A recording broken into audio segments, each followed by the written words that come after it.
बानी कितना के तू लिखल बाबा अपने हाथों से कहानी। आज गंजब चढ़ाइबो भंगियो चढ़ाइबो मान लाना बाबा बतिया मोर।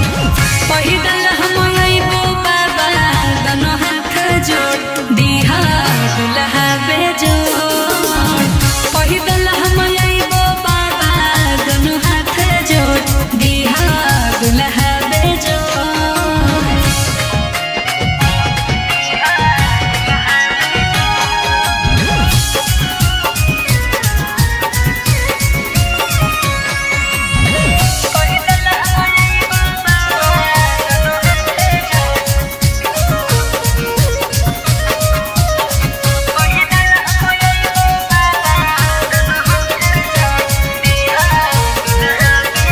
कि बाबा दुनिया से धोखा हम खइलियो बस तू पे भरोसा हम कइलियो।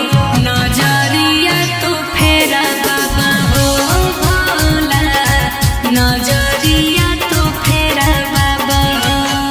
अरे तोहरे प्रयास कइलियो तोहरे विश्वास अरे सब दिलियो तोहरे ऊपर छोड़।